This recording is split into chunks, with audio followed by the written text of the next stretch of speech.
Uji, breakfast. Today breakfast, huh? Pick one. Vada. Wow. మా ఆయన వడ చూస్ చేసుకున్నారు కాబట్టి వడ చేస్తున్నాను.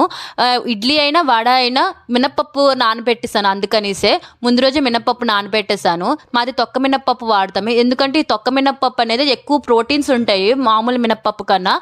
అందుకని తొక్క మినపప్పే యూజ్ చేస్తాం. ఒక మిక్సీ జార్లో మినపప్పు వేసేయాలి. నేను మొత్తం తొక్క క్లీన్ చేయను, కొంచెం తొక్క ఉంచుతాను అనమాట. ఎందుకంటే తొక్క తింటే ఇంకా ఎక్కువ బెనిఫిట్స్ ఉంటాయి ఆరోగ్యానికి. మినపప్పు ఇలా గట్టిగా రుబ్బుకోవాలి. ఒక స్పూన్ వాటర్ వేసాను, ఎక్కువ వేయలేదు. ఆ తర్వాత ఒక గిన్నెలోన వాటర్ తీసుకుని ఆ ముద్ద పైన తేలింది అనుకోండి, మంచిగా గారి ముద్ద అయిపోయినట్టు.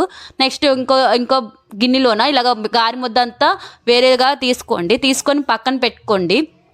తర్వాత ఒక మిక్సీ జార్లో కొంచెం వాటర్ వేసి ఇలాగ రుబ్బిసామనుకోండి, యాక్చువల్లీ గారి ముద్ద కాబట్టి కొంచెం గట్టిగా అయిపోద్ది మిక్సీ, ఇలా మంచిగా క్లీన్ అయిపోద్ది. ఇది ఒక టిప్పు, మీరు కావాలంటే యూస్ చేసుకోండి. తర్వాత ఒక గారి ముద్దలోన కొంచెం సాల్ట్, కొంచెం జీలకర్ర, 2 పచ్చిమిర్చి, ఉల్లిపాయలు చిన్న ముక్కలు కోసుకొని వేసుకోండి.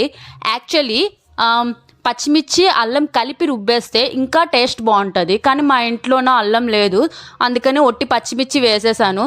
మీరు ఎప్పుడైనా సరే అల్లం పచ్చిమిర్చి కలిపి రుబ్బిసి వేసుకోండి గారి ముద్దలో, ఇంకా టేస్ట్ చాలా బాగుంటుంది. ఇది ఒక 5 minutes ఇలాగా సైడ్కి ఉంచియండి. తర్వాత మూత పెట్టి సైడ్ పెట్టియండి. సైడ్ పెట్టేసి తర్వాత డీప్ ఫ్రైడ్కి ఆయిల్ పెట్టుకోండి. ఇలాగ ఒక చిన్న వండేస్తే పైన తేలితే ఇలా మంచిగా గారి ముద్ద స్టార్ట్ అయిపోయినట్టు ఇలాగ మంచిగా గారెలు వేసుకోండి. యాక్చువల్లీ నాకు గారెలు వేయడం రాదు, మా అత్తమ్మ గారే నేర్పించారు. Uji, your breakfast vada ready. Oh, finally done. What are we? Paneer chutney. Paneer chutney.